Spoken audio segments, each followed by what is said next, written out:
I got this Mantis mini tiller that's been sitting in a barn for about 10 years and the people didn't want it anymore. I know they make good machines for tilling, so I told them I'd take it. I'm gonna clean it up and see if we can get it going. Okay, this is a 2-cycle engine. The primer bulb isn't dried out or broken, so we're good there. The fuel lines are a little stiff, but I don't see any cracks. It's got compression.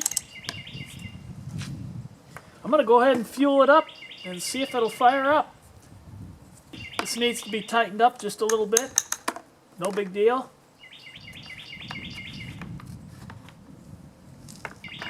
There is some dried up 2-cycle fuel residue in here.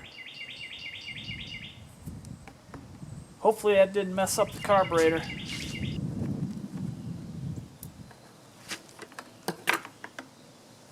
Oh, that's looking a little dirty.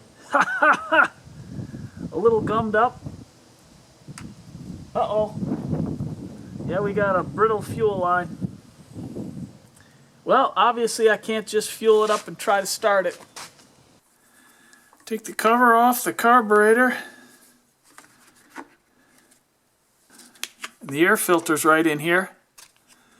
That looks kind of nasty. And dirty in there. So we'll have to clean that up. And to get at these fuel lines.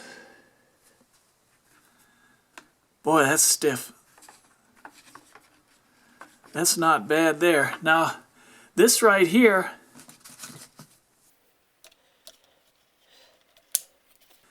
it's a one-way fuel tank vent. You can actually take these apart and clean them, but it lets air into the tank, but it doesn't let it out to keep pressure so you can fuel the carburetor. And this is just the return for the primer bulb. And this is our fuel line here, the one that I just broke. So I guess I'll just pull all these out. I don't have a spare fuel tank grommet, so I'm going to try to keep that intact. But of course, if it's rotten, then it's no good anyways.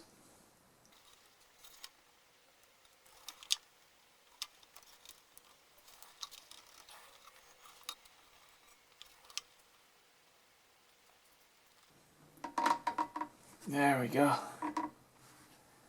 We got her. Alright, I'll take the carburetor off. It's probably gummed up too. This is a simple little machine. I like the way they do the choke. It's just this little, just that little lever.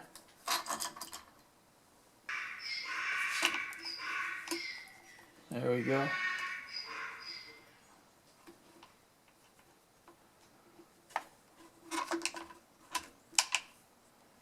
Hey-doy.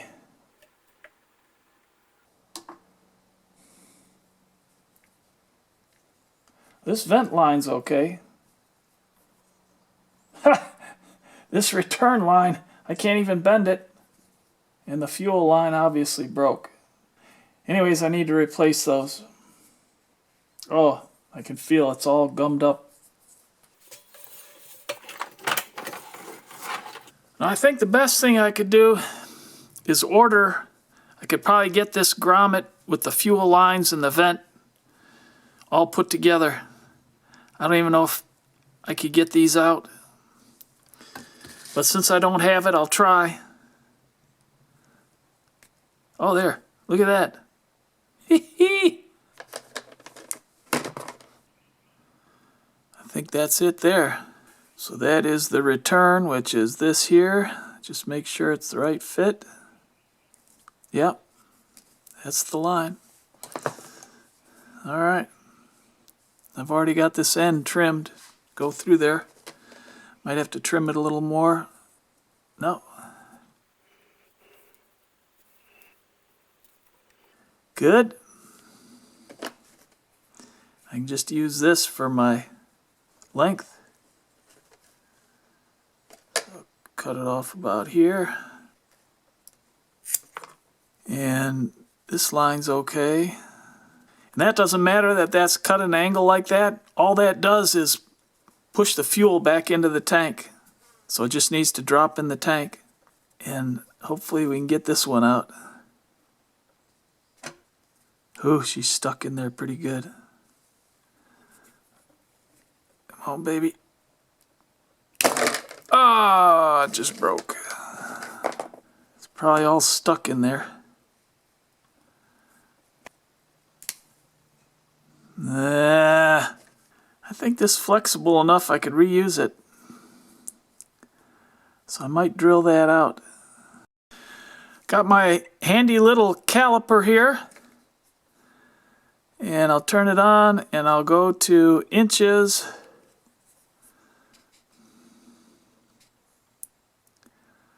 .17. I want to go just a little bit smaller than that. 0.14, there it is right there. So that'd be a 5/32. I might even go a little smaller than that, 9/64, and get most of it out that way.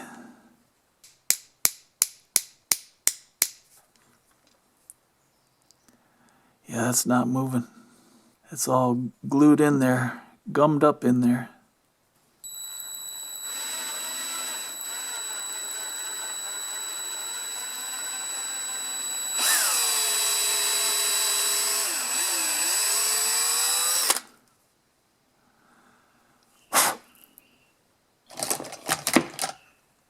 Now maybe I can grab this and pull. She's still stubborn in there.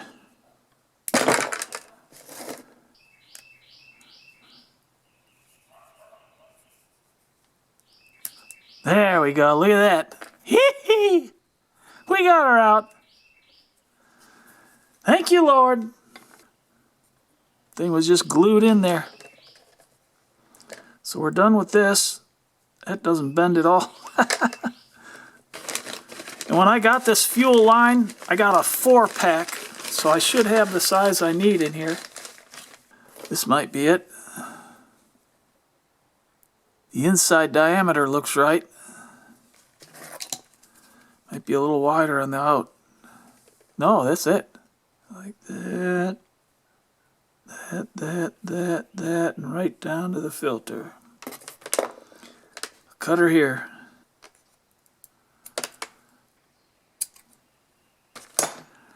Just cut a little angle to get it started. There we go.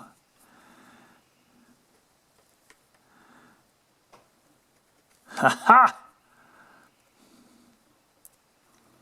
Beautiful. And you want a nice tight fit like that so the gas doesn't come out.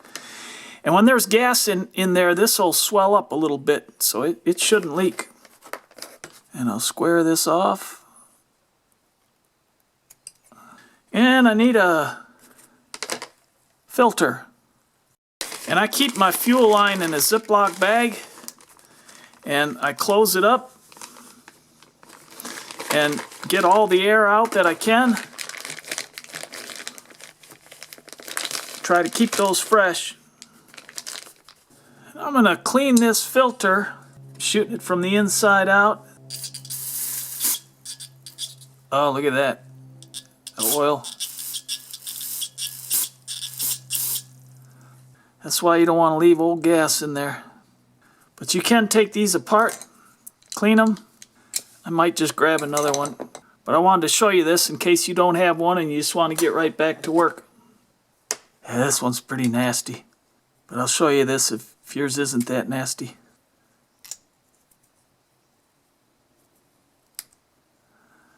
There you go. There's a little screen in there too. So I'll shoot that out.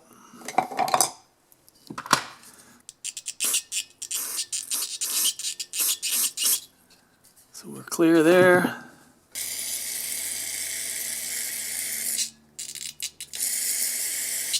And I can change that out anytime.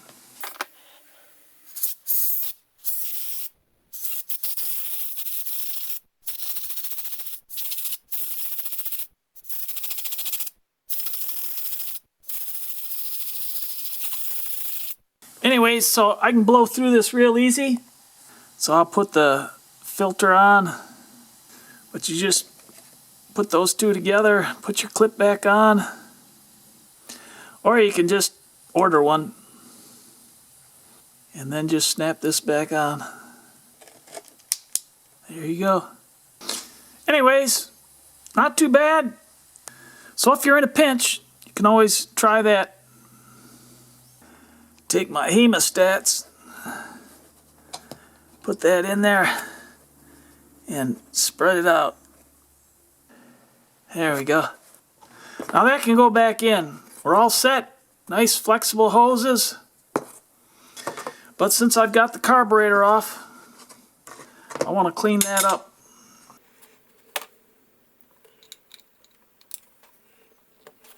And check. Make sure the metering diaphragm's not hard.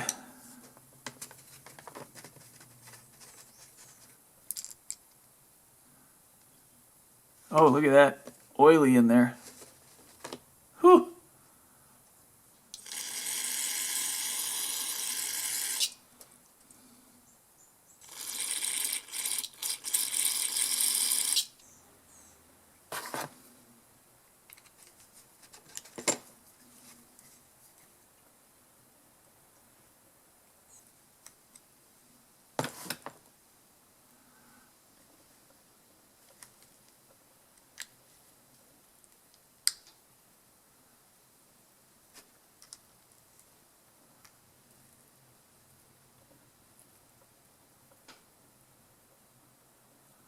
It's not good. You want to get debris like that out of there.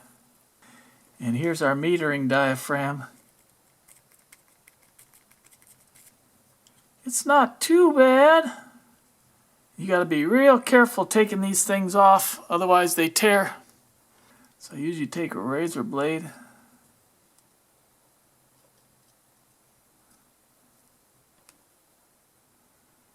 Of course, you don't want to cut it. And the best thing is to replace all this. Pay attention when you're taking it off, and of course you don't want to put it in upside down. That little nub on there operates the needle valve. And with your carb cleaner, you don't want to get it on rubber parts or plastic parts.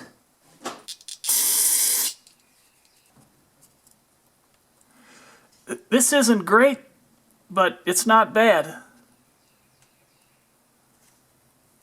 So I'm going to not replace this right now. But sometimes you'll move them like that and they're just crinkling like hard, or they won't even move. Now I'm going to take the needle out, and there's a spring underneath here, so I hold my thumb over this. And this is typical of any... Uh-oh. Hopefully that's not stuck. There we go.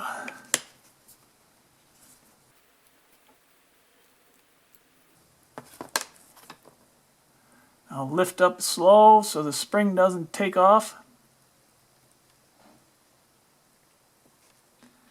There's our needle. There's that spring.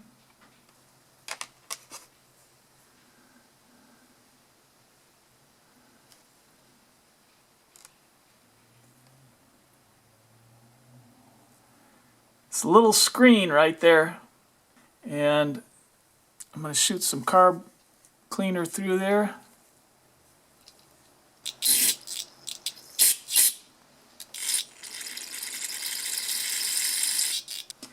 You just want to clean all this up. And you can replace that screen too. There's kits. What I do for these, I screw them down and see where they're set. So there's half a turn, 1 turn, 1.5, 2 turns on that. Now I can take it out and just spray a little carb cleaner through there. And when you bottom these out, turning them in, don't go crazy, because that's a real fine tip on that. And we can put it back in.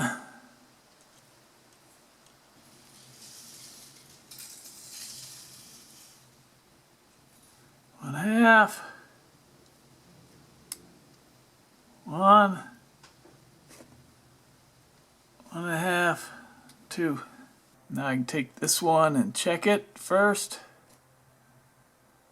One half, one and a half.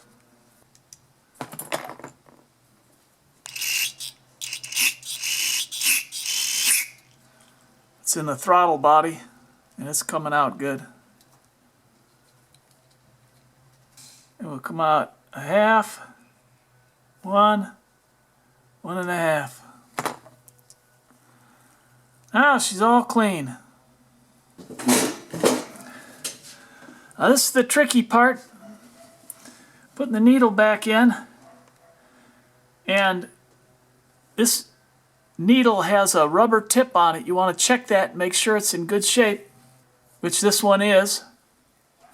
And then on this, that fork goes right up underneath the head of that. And then you want that dimple down. Don't put it in upside down.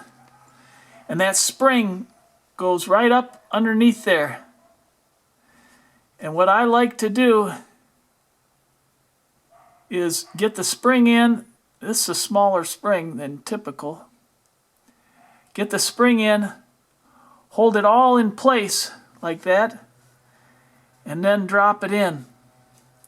And then I double check it and make sure everything fell in place. Look at that. I don't know if you can see that, but it's all in. Thank you, Lord.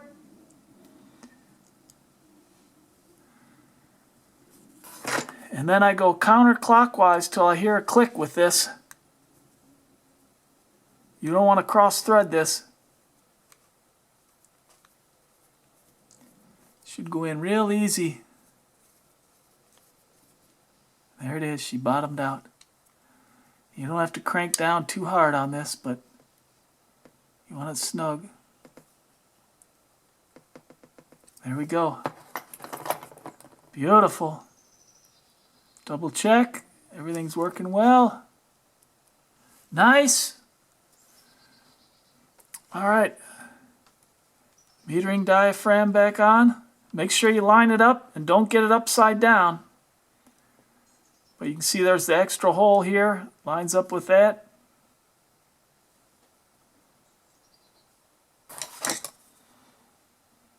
And make sure you don't cross thread these either.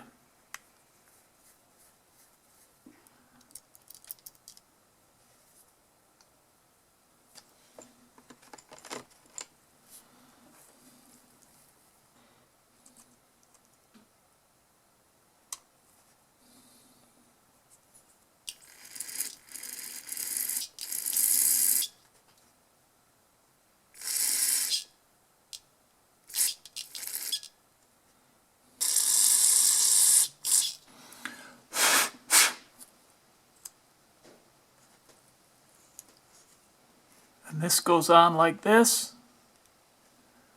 That pin fits in there. That pin fits in there. And you got to get this throttle linkage out of the way for it to drop in. Just like that. This is a Zama carburetor. Alright, that's all there is to it. It's your idle adjustment screw, your high screw, and your low screw.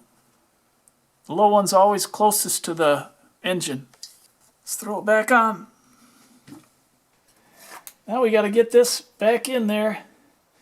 And you don't want to put WD-40 on there because WD-40 causes rubber to swell. So I'm going to put a little silicone on there since it's not a fresh one.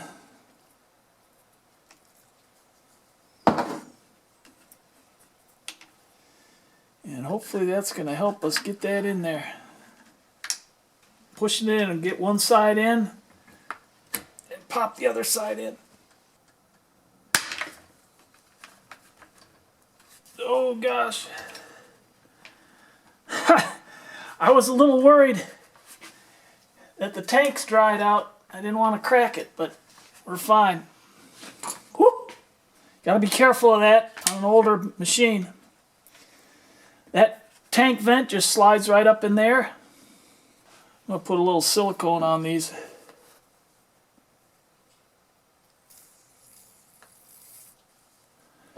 Help slide those fuel lines on there. Here's our return. That's good. And the supply. Stretch this out a little bit.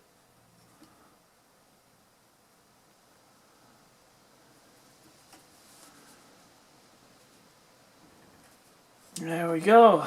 Beautiful. Want to hook up the throttle cable that slides in.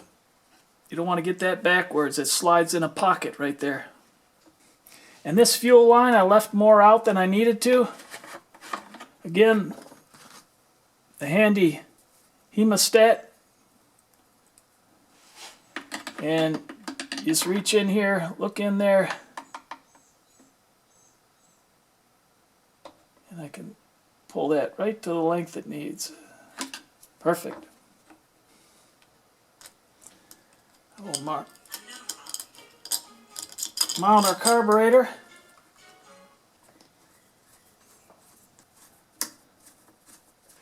All right.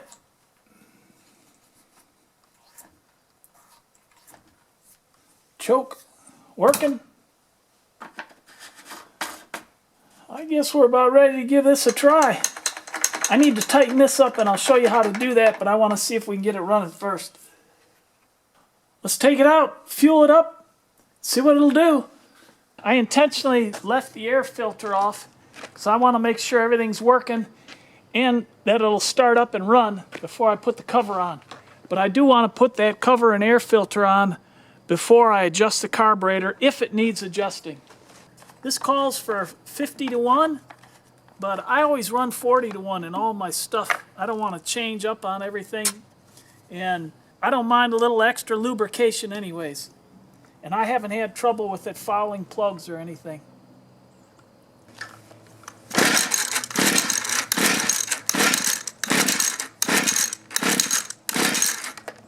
Well, that's not good.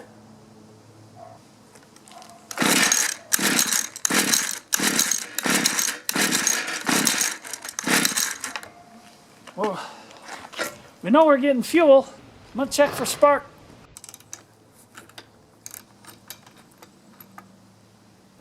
I grabbed another spark plug just in case we need it, but I cleaned this one up.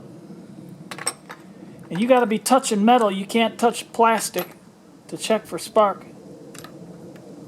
So I stick something like a socket in there or whatever where we're looking for spark right in there.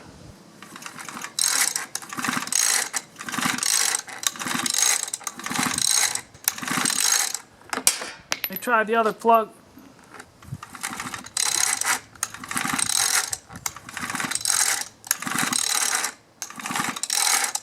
I don't know that we're getting spark. It's pretty bright out here, it's hard to tell. I'm gonna take it in the dark, check it out. We got spark. Hopefully you can see that. Well, while I got the plug out, let me show you real quick. Check for compression. I have a compression tester and one listed in the description down below. But if you don't have a tester, if you're just fixing your own at home, just put your thumb or finger over this, pull it, and you shouldn't be able to hold your thumb or finger over it and not let air out. If it pushes air out, you're probably okay. And this one's pushing my thumb and pushing air out. So we got good compression. And if our kill switch was bad, well, I can unplug it right here. But if that was bad, we wouldn't have spark, so that shouldn't be it. I think I can unplug it. Yeah. Try that.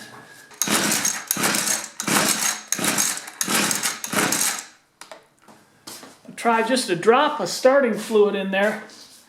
I know it's hard on a 2-cycle because there's no lubrication, but I just want to see if it'll kick over. You gotta have your choke open to get this in there.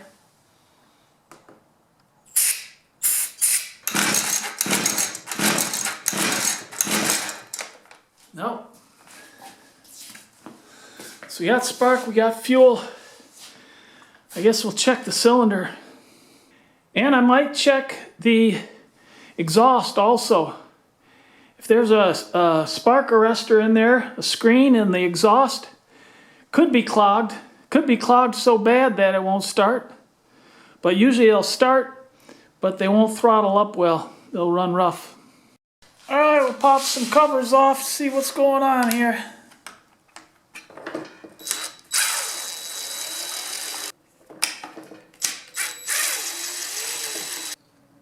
See if I can take that out. There we go.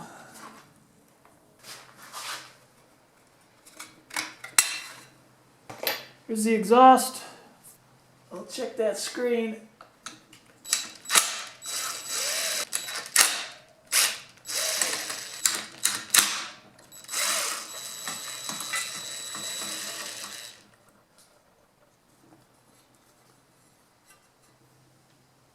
It's not too bad. We'll pop the exhaust off, and maybe the exhaust port itself is clogged.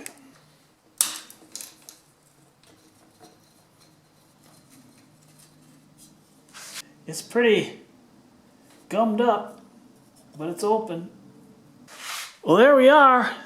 And I mean, it's carboned up a little bit, but nothing to write home about. The piston looks good. I don't see any scoring on the piston.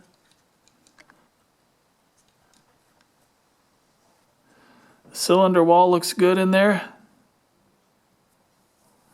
Try to tip it a little bit for you. I don't see any scoring on that side. So that's not the problem. I also looked in the muffler, and that's all clear. So I'm going to go ahead and put this back on. I guess I'll go ahead and clean this screen. That is a typical problem that people can run into, so I'll show you how I clean that. Just take a lighter, and you just burn that off.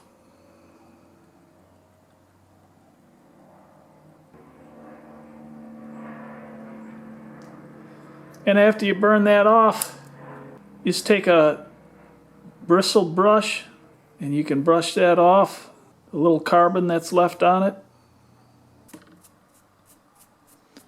That's all there is to it. And she's crystal clear now. And we'll throw this back together.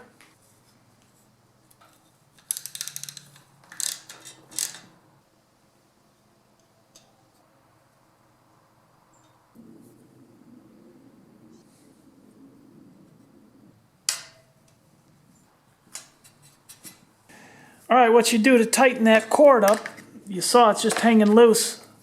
Okay, I'm going to pull this out. Go one turn out. Now pull the string out.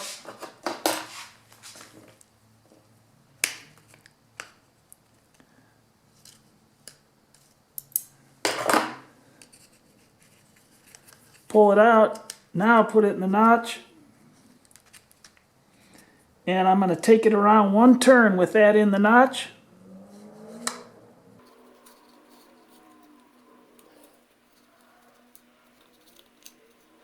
Pull the string back out of the bottom. We're back in. And now we're tight. That's all there is to that. Now I just want to check the gap. This is the coil here, the flywheel. And it should be a business card is what I always use. It's about 10 thousandths. And that should slide in there.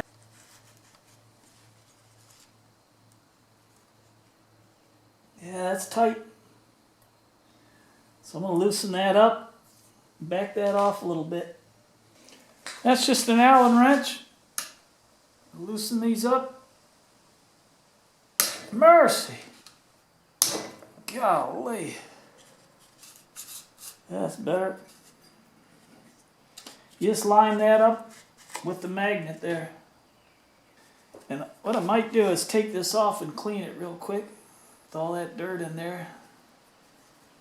Might get a better spark with clean coil contact and the flywheel. I'll clean that up real quick too. She's pretty gummed up. WD-40 is a pretty good cleaner. Just put a little on there.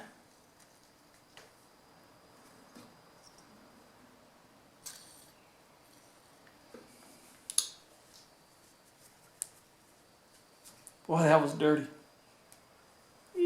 Doggy. And you can take sandpaper to that also, real fine sandpaper. You want to have it loose so it can move.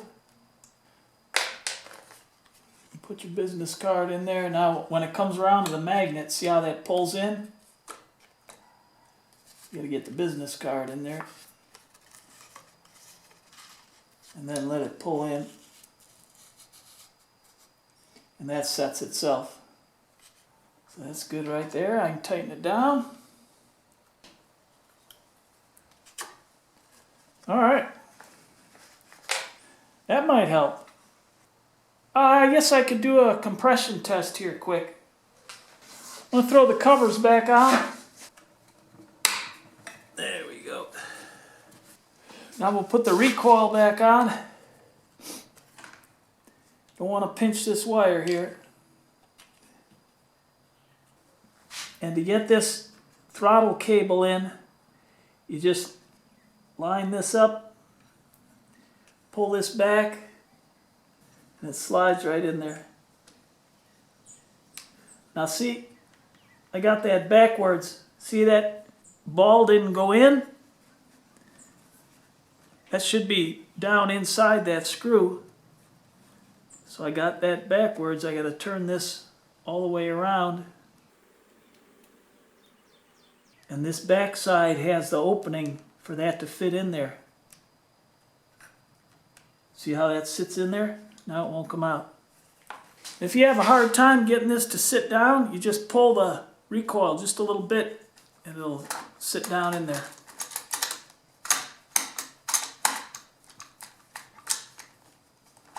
There we go. Now that coil was so dirty, I got a sneaky feeling that could have been the problem. Even though we had a little bit of a spark. And if that doesn't do it, then I'm going to go back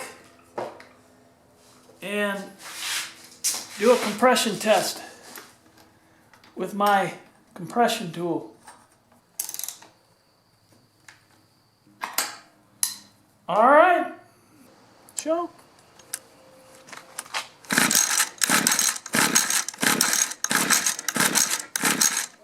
No choke.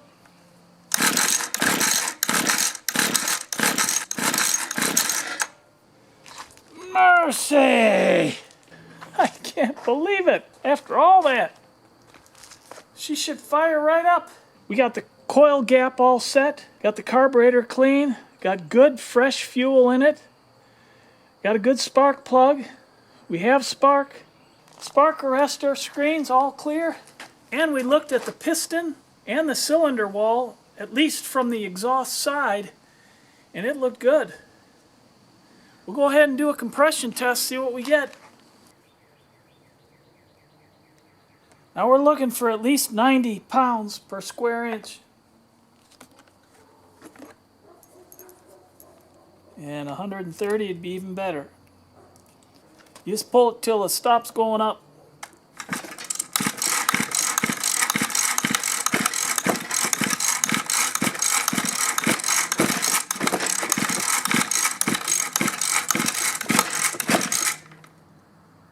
Yeah, we got a little over 130. We're fine. Very fine. No problem with compression. So that's not the problem. Mercy, we're running out of stuff here. My next thought is, even though we have spark, the spark is a little weak. I wonder if that coil is bad and it's just allowing a little weak spark.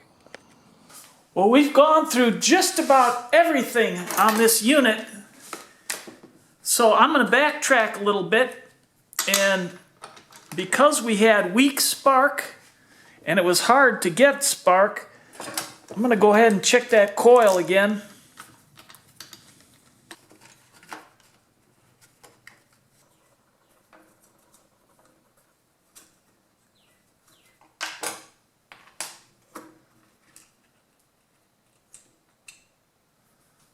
There's our coil. Let's take it over to the workbench and bench test it. Okay, we've got our coil off. Now we're going to test the primary side of the coil. And on the primary side, you should have between 0.5 and 2.5 ohms of resistance. So I'm going to set this to 200, which is the lowest I can go for the resistance. And we'll turn this on.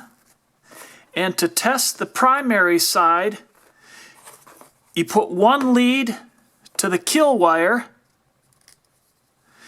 and the other lead to the armature.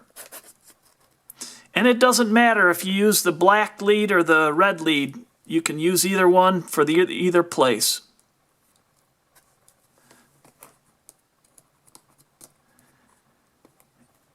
And I am getting nothing.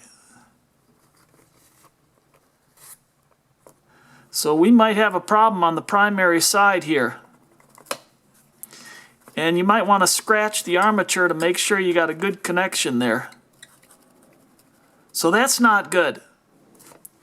Now we'll check the secondary side, and we'll take this up to 20,000 ohms. And on the secondary side, for a 2-cycle coil, you want between 5,000 and 10,000 ohms of resistance.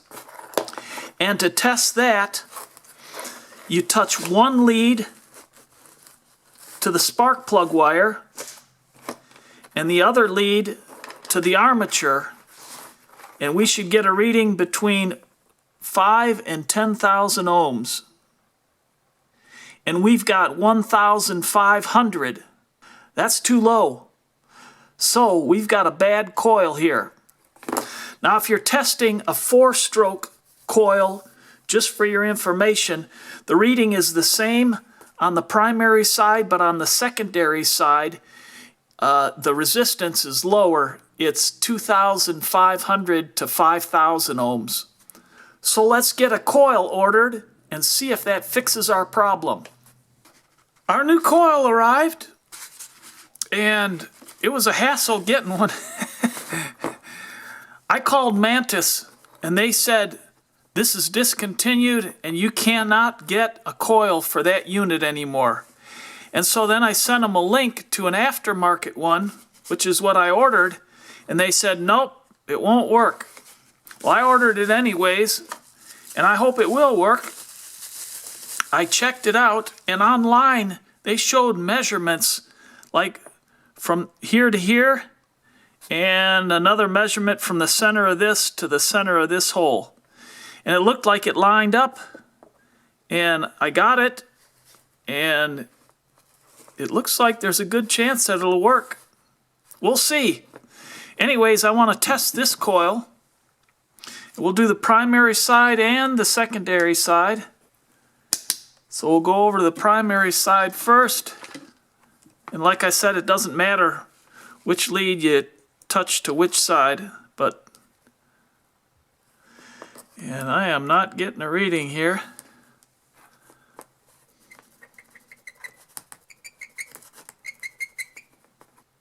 Not getting anything on the primary side. We'll check the secondary side.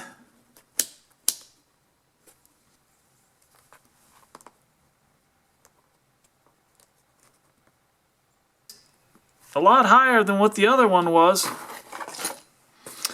Let's go ahead and throw it on. Oh, looks good.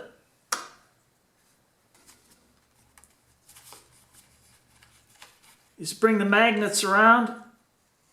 That pulls it in. And then we can snug that down.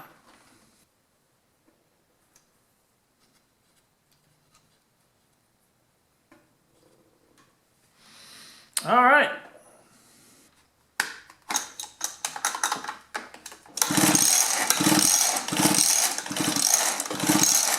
So we'll go ahead and put the plug back in, just for a test, see if we can get her going. Choke it.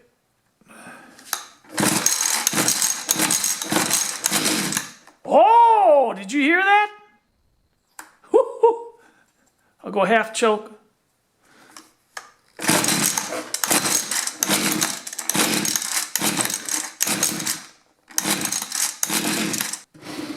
So I'm going to take it outside. It did kick over. So I think that was our problem.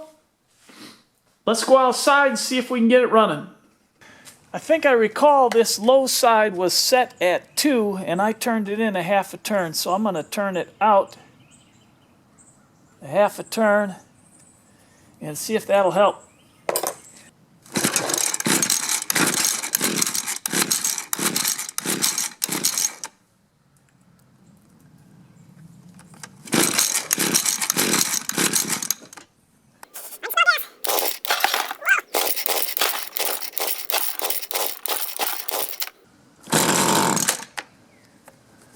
Throttled it up there.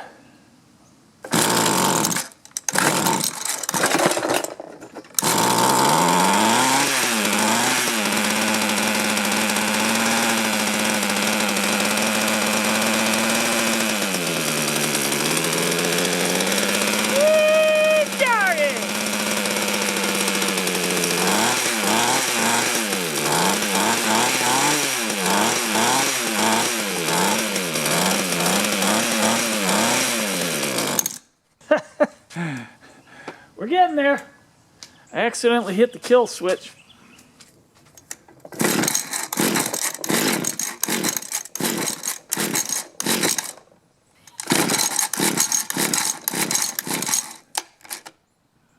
Even though we cleaned this fuel vent, I'm going to pop that off.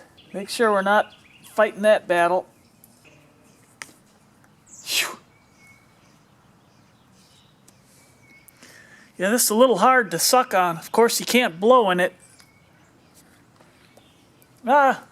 Questionable. Anyways, we don't need it on there for testing.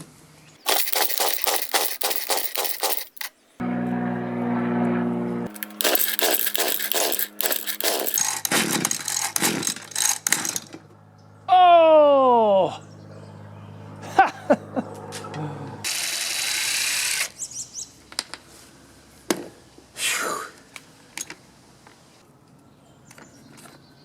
I'll show you how to change that real quick.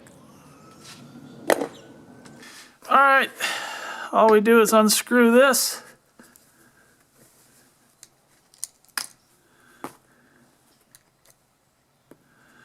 Pull this up, and you want to be careful not to dislodge this spring. That spring hooks in, that little hook right here, hooks in here when you set that back in. But I'm going to pull this string out. Here we go. And this just pops out of the handle. Some handles have a little cap on here. This one you just pull straight out. So I want to put these two pieces together. It's probably about 2 feet. And go get a new rope.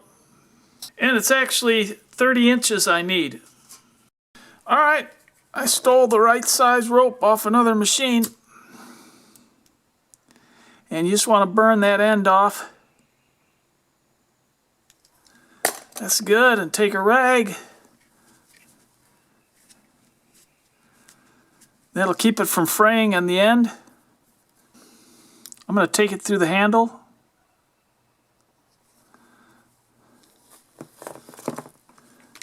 And I've already got a knot on the other end here. Pull that through. Run it through the hole here. Good.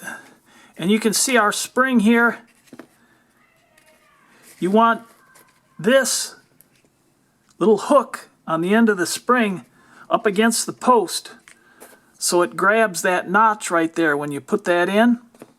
If it's too far away, it won't grab it.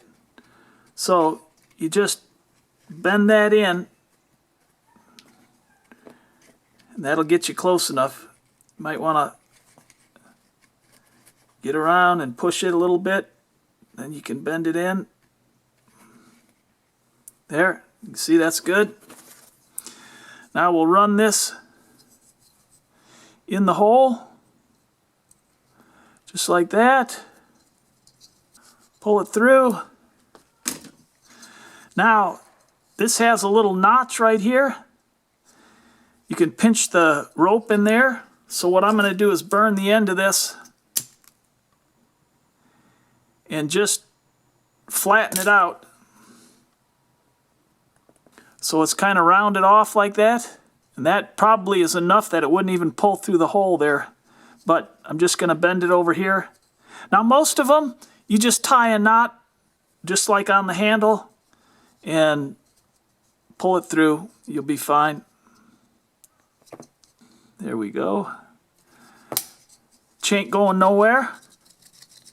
Now we can pull our rope through. And you just want to line that notch up with that right there.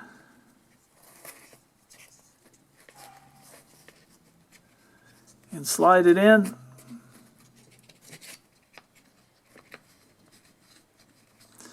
And then turn it, and you'll feel if it's grabbed. And it has. See? So that's good. Now we bring this around, and you see this notch right here? Got to get the rope in that notch.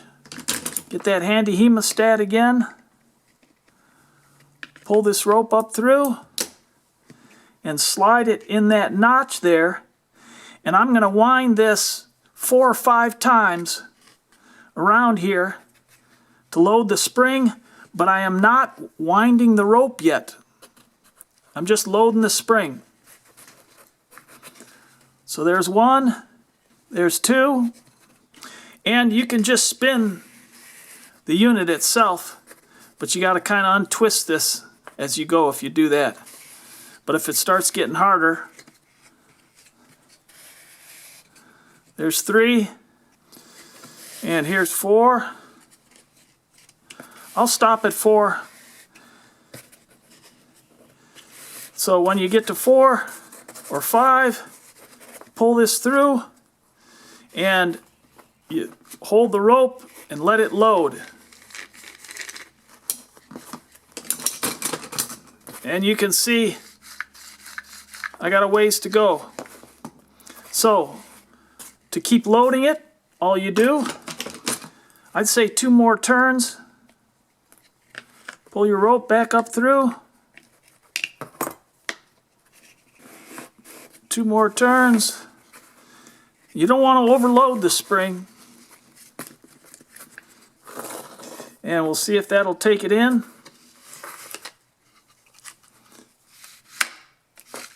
That feels pretty good. I guess I could go 1 more turn. It's hanging just a little bit. Oh. And you don't want to do that. I should have put that screw in first. Look at that. Ay. I'm going to have to reload that spring now. So, I'm glad I showed that to you. Not glad for me, but glad you got to see it.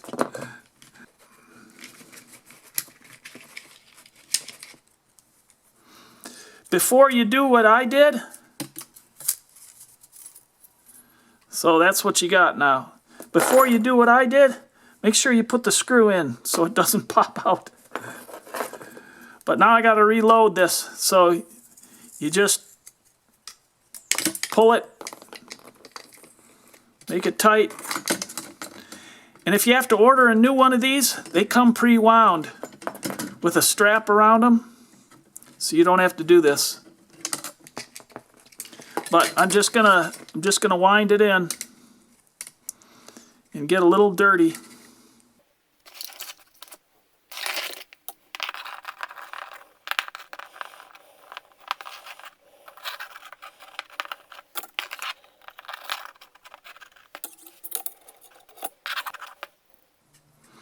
That ought to do it.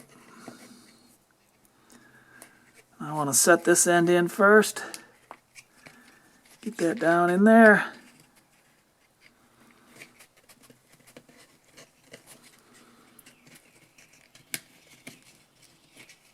Set the spring in, and we're loaded.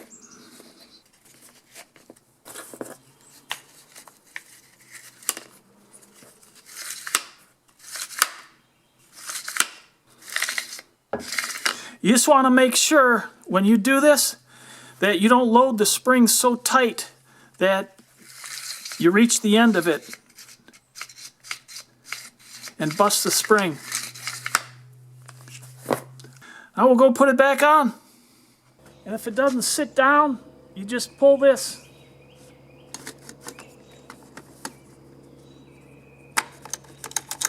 There we go, now we're locked in. Prime it. Come on, baby.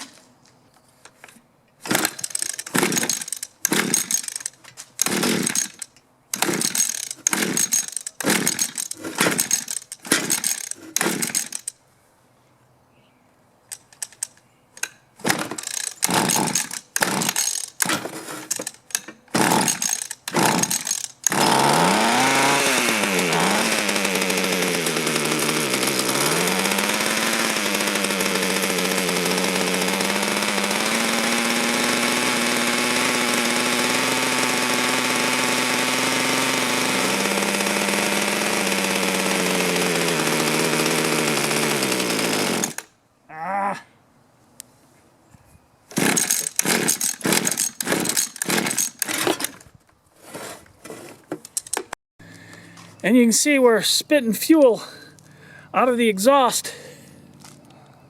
That was all cleaned up.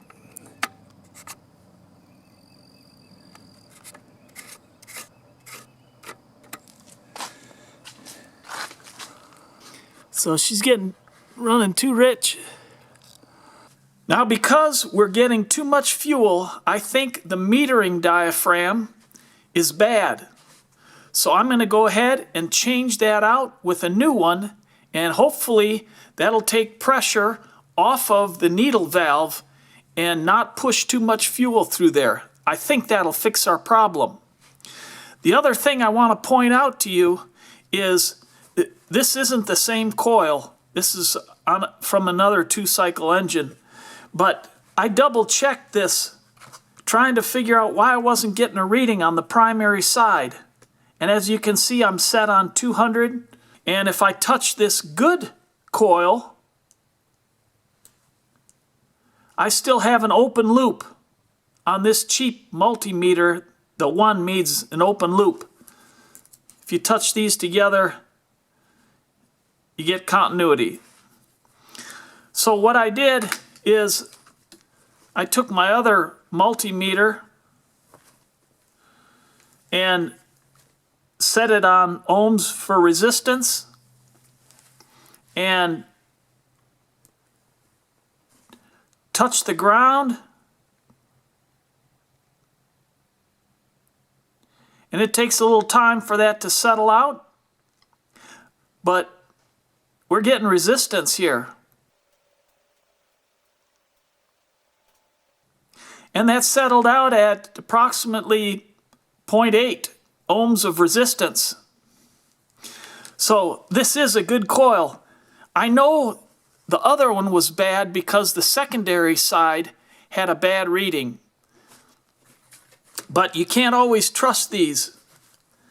Let's see if I can make this one work. Obviously it doesn't work here. If I turn it up to the max, see if I can get something out of this.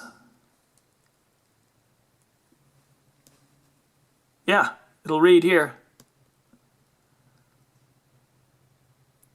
And that's close, 0.9. Let's see if I can go down one and get a little more accurate.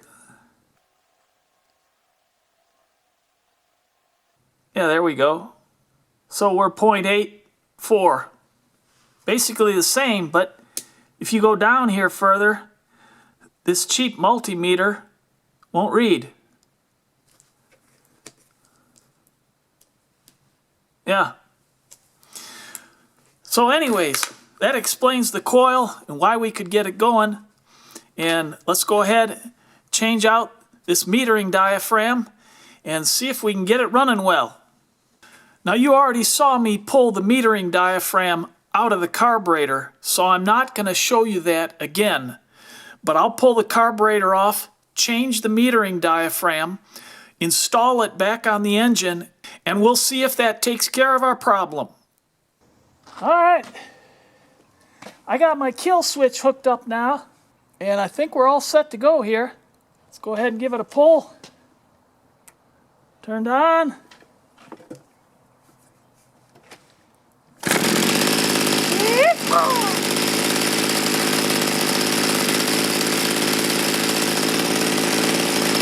Adjusting the low side, which is the screw closest to the engine.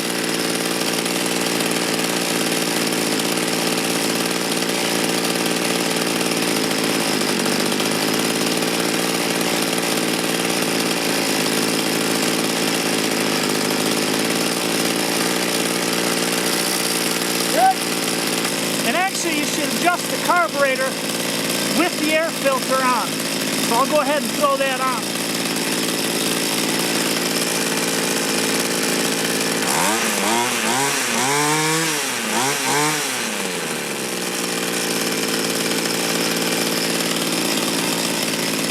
I'll let it warm up a little bit.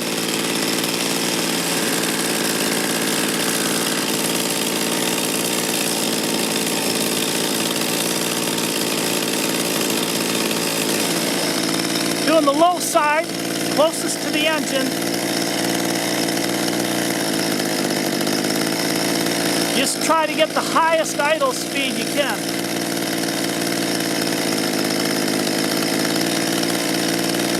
That's right there. Now the full throttle, which is the screw out this way, you run it full throttle and adjust it till you get the highest, smoothest RPMs. And then I back it off a quarter to a half turn so it's running a little rich, so it's lubricating well.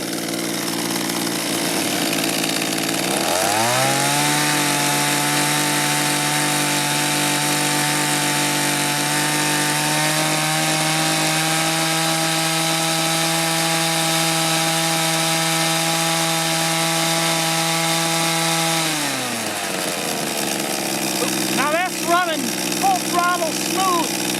I need to back it off a quarter to a half turn.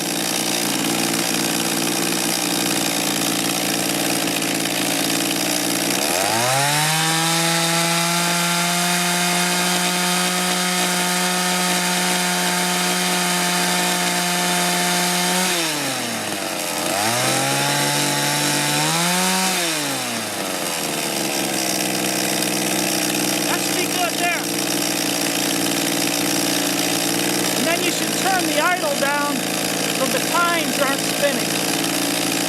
Or if you're doing a weed eater, so the string's not turning, or a chainsaw so the chain's not turning.